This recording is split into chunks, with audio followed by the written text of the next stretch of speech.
நீங்கள் எப்பொழுதாவது கற்பனை செய்து பார்த்திருக்கிறீர்களா? அதாவது ஒருவேளை புத்தரும் இயேசு கிறிஸ்துவும் நேரில் சந்தித்தால் என்ன நடக்கும் என்று? ஆமாம், அது உண்மையிலே ஒரு ரொம்ப சுவாரஸ்யமான கற்பனை. அவர்கள் இருவரும் ஒரு தேநீர் அருந்தியபடி சகோதரர்களாக பழகினால் அந்த உரையாடல் எப்படி இருக்கும்னு கொஞ்சம் யோசிச்சு பாருங்க. கண்டிப்பாக. ஏன்னா வழக்கமாக மதங்கள் என்றாலே விதிகள், கோட்பாடுகள், இருதரப்புக்கும் இடையிலான கடுமையான வேறுபாடுகள் என்றுதான் நாம் பார்க்க பழகியிருக்கிறோம். உண்மைதான். ஆனால் அந்த வேறுபாடுகளுக்கு பின்னால் இந்த இரண்டு மாபெரும் ஆன்மீக பாதைகளும் எங்கோ ஒரு ஆழமான புள்ளியில் இணைகின்றன என்றால் உங்களால் நம்ப முடிகிறதா? அது ஒரு ஆழமான சிந்தனை.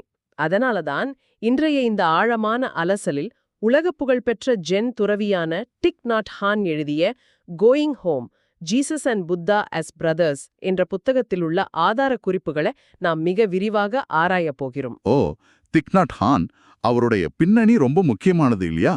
ஆமாம், அதத்தான் சொல்ல வந்தேன். இந்த நூலின் அடிப்படை நோக்கமே பௌத்தம் மற்றும் கிறிஸ்தவம் ஆகிய இரு வேறுபட்ட பாதைகள் எப்படி இணைகின்றன என்பதை புரிந்து கொள்வதுதான். ஆனால் அவர் வெறுமனே ஒரு நூலகத்தில் அமர்ந்து கொண்டு இந்த தத்துவங்களை எழுதவில்லை. பின் எப்படி எழுதினார்? அவருடைய அனுபவம் என்ன? உங்களுக்கு தெரியும், அவர் 1960களில் வியட்நாம் போரினால் நாட்டை விட்டு வெளியேற்றப்பட்ட ஒரு அகதி. அமைதியைத் தேடி தனது சொந்த வேர்களை இழந்து மேற்கத்திய நாடுகளில் தஞ்சம் புகுந்த ஒரு துறவி. அங்குள்ள கிறிஸ்தவ மரபோடு அவர் உரையாடத் தொடங்குகிறார். அதுதான் இந்த புத்தகத்தின் அடிப்படை. அதாவது இது வெறும் ஒரு தத்துவ விவாதம் மட்டுமல்ல, தன் சொந்த நாட்டை, வேர்களை இழந்த ஒரு மனிதனின் ஆன்மீக தேடல் என்று சொல்லலாம். மிகச்சரியாகச் சொன்னீர்கள். இந்த உரையாடலை கேட்கும் நீங்கள் ஒரு குறிப்பிட்ட மதத்தை பின்பற்றுபவராக இருக்கலாம், அல்லது ஆன்மீகத்தில் ஆர்வம் கொண்டவராக இருக்கலாம், அல்லது புதிதாக ஏதேனும் கற்றுக்கொள்ள துடிக்கும் ஒரு நபராக கூட இருக்கலாம். ஆம், அனைவருக்குமே இது ஒரு புதிய திறப்பாக இருக்கும். நமது இந்த ஆழமான அலசலின் நோக்கம் எந்த ஒரு மதத்தையும் உயர்த்தி பிடிப்பதோ அல்லது தாழ்த்துவதோ அல்ல. எந்த ஒரு மதச்சார்பும் இன்றி இந்த இரண்டு மரபுகளும் கூறும் உண்மைகளை ஆசிரியர் எவ்வாறு ஒன்றிணைத்து பார்க்கிறார் என்பதை நாம் நடுநிலையோடு ஆராயப் போகிறோம். கண்டிப்பாக. இதற்கான அடிப்படை கட்டமைப்பை திக் நாட் ஹான் எப்படி தொடங்குகிறார் என்றால், அவர் 2 வகையான பரிமாணங்களை பற்றி பேசுகிறார். 2 பரிமாணங்களா? அது என்ன? கிறிஸ்தவ இறையியலில் கிடைமட்டம் மற்றும் செங்குத்து இறையியல் என்ற ஒரு கருத்து உண்டு. பௌத்தத்தில் இதனை நிகழ்வுகள் மற்றும் அடிப்படை உண்மை என்று கூறுகிறார்கள்.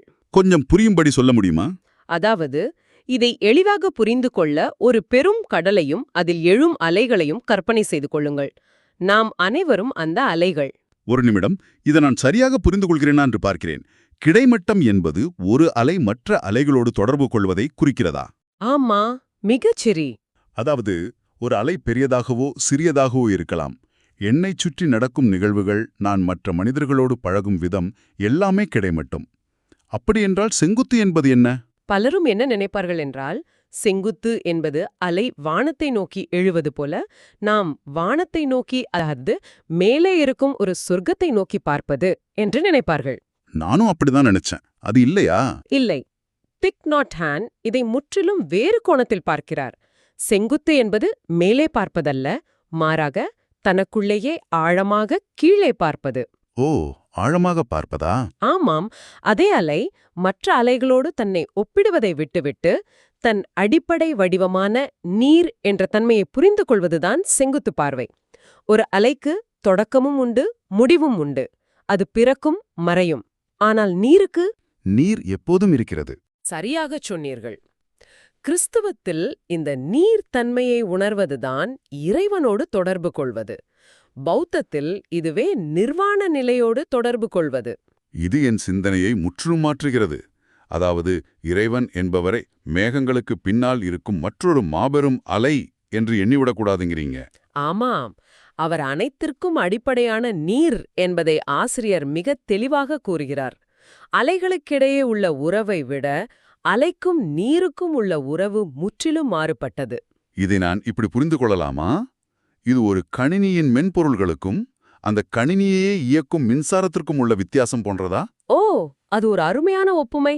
எப்படி சொல்கிறீர்கள்? மின்பொருள்கள் அலைகள் மாதிரி. அவை பல வேலைகளை செய்யும், ஒன்றோடொன்று தொடர்பு கொள்ளும், காலப்போக்கில் அப்டேட் ஆகும் அல்லது அழிந்து போகும். ஆனால் அவற்றின் அடிப்படையான சக்தி அந்த மின்சாரம்தான். மின்சாரம் இல்லை என்றால் மென்பொருள்களுக்கு உயிர் இல்லை. மிகச் சரியான உதாரணம். அந்த மின்சாரம்தான் நீர் அல்லது இறைவன். மென்பொருள்களின் மொழியை வைத்து நாம் மின்சாரத்தை புரிந்து கொள்ள முடியாது இல்லையா? கண்டிப்பாக முடியாது. மென்பொருள்களின் விதிகளை வைத்து நாம் மின்சாரத்தை அளவிட முடியாது. அதுபோலத்தான் அலைகளின் அளவுகோலை வைத்து நாம் நீரை அளவிட முடியாது. இது கேட்பதற்கு மிகவும் சுவாரஸ்யமாக இருக்கிறது. நீருக்கு உருவமோ எல்லையோ கிடையாது. இதுதான் அடிப்படை உண்மை. மனிதர்களாகிய நாம் பெரும்பாலும் கிடைமட்ட பார்வையிலேயே, அதாவது அலைகளின் உலகத்திலேயே வாழ்ந்து முடித்து வருகிறோம். ஆனால் ஒரு சாதாரண மனிதனாக எனக்கு ஒரு கேள்வி எழுகிறது. நான் காலையில் அவசரமாக வேலைக்கு செல்லும்போது, டிராஃபிக்கில் மாட்டிக்கொண்டால் அல்லது அலுவலகத்தில் மன அழுத்தத்தில் இருக்கும்போது நான் ஒரு அலை என்றுதான் உணர்கிறேன். அது இயற்கையானதுதான். என்னை சுற்றியுள்ள அலைகள் என் மீது மோதுகின்றன. அந்த நேரத்தில் நான் கடல் என்றோ நீர் என்றோ உணர முடிவதில்லை. இதை எப்படி நடைமுறைப்படுத்துவது? அன்றாட வாழ்வில் இந்த நீரை தொடுவது எப்படி? இது ஒரு மிக முக்கியமான கேள்வி. கோட்பாடுகளை நடைமுறைக்கு கொண்டு வருவது எப்படி? அதற்கு ஆசிரியர் முன்வைக்கும் நடைமுறை கருவிதான் விழிப்புணர்வு, அதாவது மைண்ட்ஃபுல்னஸ். மைண்ட்ஃபுல்னஸ் என்ற வார்த்தையை நாம் நிறைய கேள்விப்பட்டிருக்கிறோம். ஆமாம்.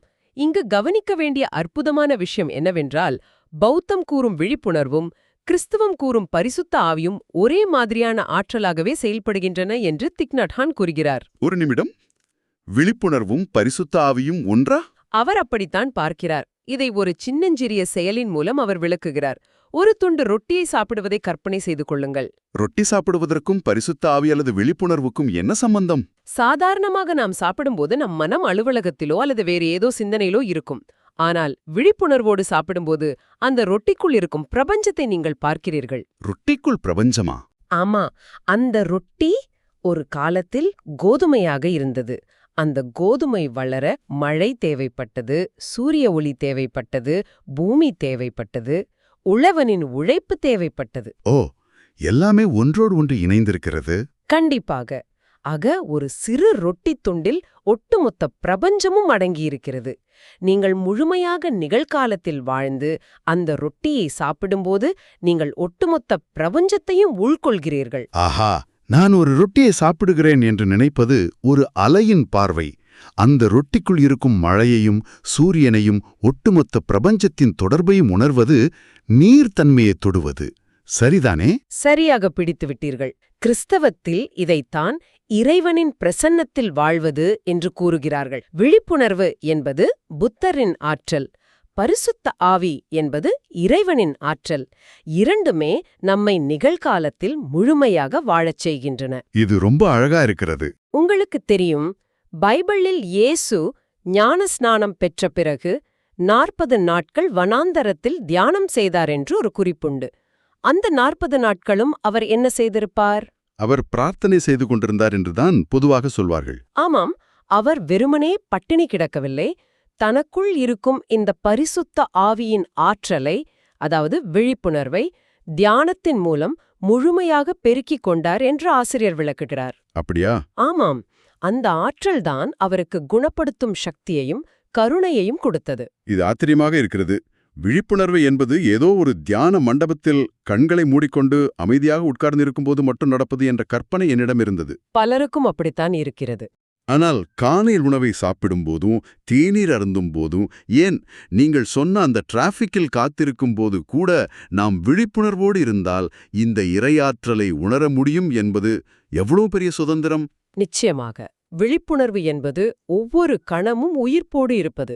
இது மத நிறுவனங்களை தாண்டி மனிதனின் அகவாழ்வோடு நேரடியாக தொடர்புடையதாக இருக்கிறதே. ஆமாம். ஆனால் இப்படிப்பட்ட ஆழமான விழிப்புணர்வை நாம் பெற வேண்டுமென்றால் நாம் ஒரு பெரிய தடையை தாண்ட வேண்டும் என்று புத்தகம் கூறுகிறது. அது என்ன தடை? அது என்னவென்றால், நம் மனதில் ஆழமாக பதிந்துள்ள சில கற்பிதங்களை, அதாவது நாம் இறுக்கி பிடித்துக் கொண்டிருக்கும் சில கொள்கைகளை நாம் உடைத்தெறிய வேண்டும். கற்பிதங்களை உடைப்பதா? என்ன வகையான கற்பிதங்கள்? எனக்கு புரியவில்லை. உதாரணமாக, இறைவன் அல்லது கடவுள் என்பவர் யார்? அவர் ஒரு நபரா அல்லது நபர் அல்லாதவரா என்ற விவாதம் பல நூற்றாண்டுகளாக இறையியலில் நடந்து வருகிறது. ஆமா, பலர் கடவுளை ஒரு வயவாய மனிதரைப் போவோ கோவப்படுபவராகவோ மனித குணங்களை வைத்து பார்க்கிறார்கள். சரியாகச் சொன்னீர்கள். பால் திலிட்ஜ் என்ற புகழ்பெற்ற இறையியலாளர் கூறியதை ஆசிரியருங்கு மேற்கோள் காட்டுகிறார். இறைவன் ஒரு நபர் அல்ல, ஆனால் ஒரு நபரை விட குறைவானவரும் அல்ல. ஒரு நிமிடம். கடவுள் ஒரு நபர் அல்ல என்று பால் தெளிச் சொல்வதை என்னால் ஏற்றுக்கொள்ள சற்று சிரமமாக இருக்கிறது. ஏன் அப்படி தோன்றுகிறது? கடவுள் ஒரு நபரில்லை, அவருக்கு மனமில்லை, உணர்வுகள் இல்லை என்றால் நான் யாரிடம் பிரார்த்தனை செய்வது? ஒரு அரூபமான மின்சாரத்திடமோ அல்லது நீரிடமோ எப்படி அன்பை செலுத்துவது? இது நம்பிக்கையின் அடிப்படையையே அசைப்பது போல இருக்கிறதே. நீங்கள் கேட்பது மிகச் சரியான கேள்வி. பலருக்கும் இந்த தயக்கம் வரும். அதனாலதான் பால் திலிச் அவர் ஒரு நபரை விட குறைவானவரும் அல்ல என்று சேர்த்துக்கொள்கிறார். ஓ, அதற்கான அர்த்தம் என்ன? இதன் அர்த்தம், மனிதர்களாகிய நமக்கு அன்பு, கருணை, புரிதல் ஆகிய குணங்கள் இருக்கும்போது நம்மை உருவாக்கிய அந்த அடிப்படை சக்திக்கு அது இல்லாம போகுமா? கண்டிப்பாக இருக்கும். ஆனால் அது மனிதர்களின் குறுகிய வடிவத்திற்குள் அடங்காது. அதாவது மனித உருவத்திற்குள் கடவுளை சுருக்கக்கூடாது என்கிறீர்கள்.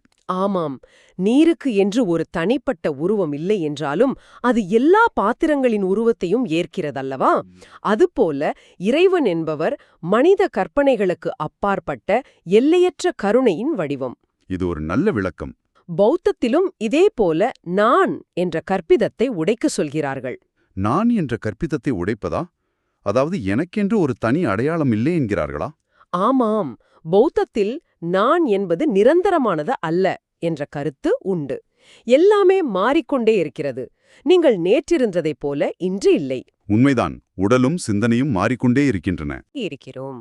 அதனால்தான் திக் நாட் ஹான் பிறந்த நாளன்று இனிய பிறந்தநாள் என்று கூறுவதை விட இனிய தொடர்ச்சி தினம் என்று கூறுவது பொருத்தம் என்று நகைச்சுவையாக குறிப்பிடுகிறார். ஹஹா, இனிய தொடர்ச்சி தினம், இந்த வார்த்தை எனக்கு மிகவும் பிடித்துள்ளது. நீங்கள் இன்று புதிதாக பிறக்கவில்லை. நீங்கள் உங்கள் பெற்றோரின், மூதாதையர்களின் தொடர்ச்சியாக எப்போதோ தொடங்கி என்றென்றும் தொடர்கிறீர்கள். ஆனால் எனக்கு இன்னும் ஒரு மிகப்பெரிய சந்தேகம் எழுகிறது. சொல்லுங்கள். இறைவன் ஒரு நபர் அல்ல, நான் நிரந்தரமானவன் அல்ல என்று நமது அடிப்படை கற்பிதங்கள் அனைத்தையும் உடைத்துவிட்டால் பிறகு நாம் எதன் மீது நம்பிக்கை வைப்பது? எனக்கு பிடித்துக்கொள்ள ஒன்றுமே இல்லை என்றால் நான் விழுந்துவிட மாட்டேனா?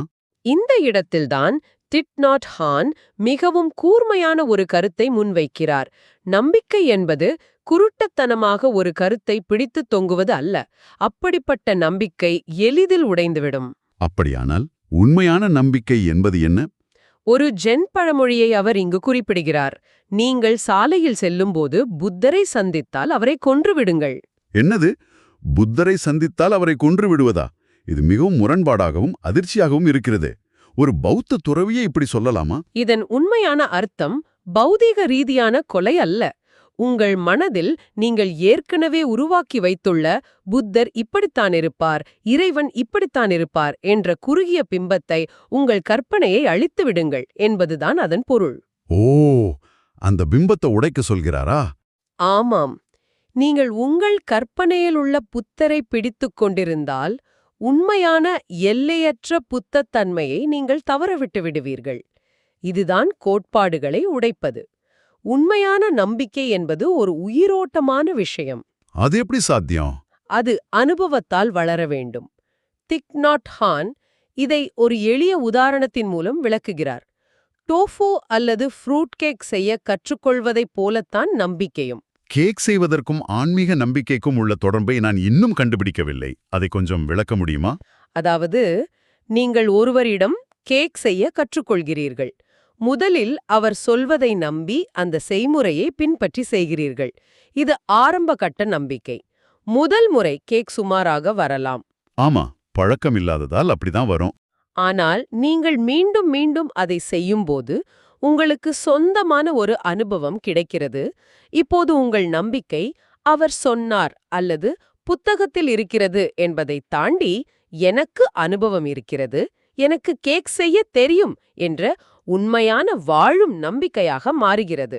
ஹஹா, அருமை.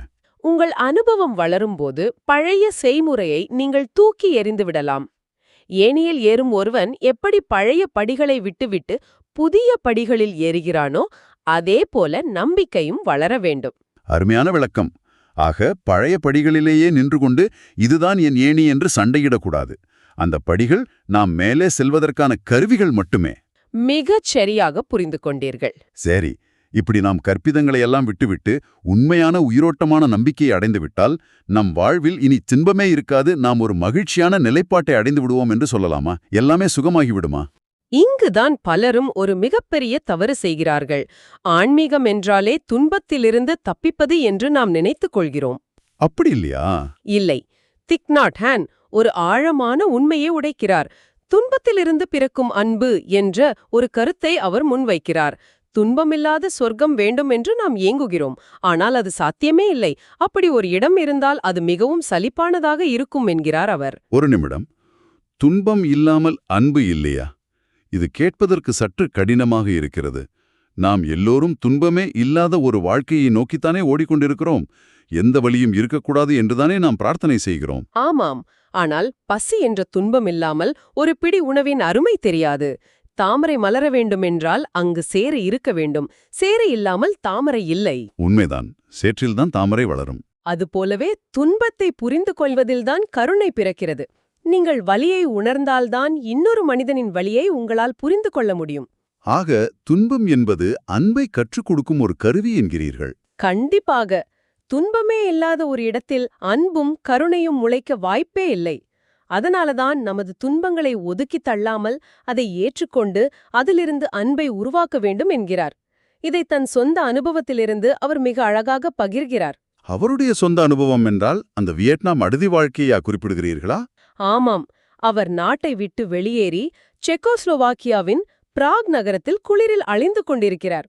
அப்போது ஒரு கிறிஸ்தவ தேவாலயத்தின் மணியோசையை அவர் கேட்கிறார். அந்த மணியோசை அவருக்கு என்ன உணர்த்தியது? ஐரோப்பிய கலாச்சாரத்தின் ஆழமான ஆன்மாவை அந்த மணியோசை அவருக்கு உணர்த்துகிறது.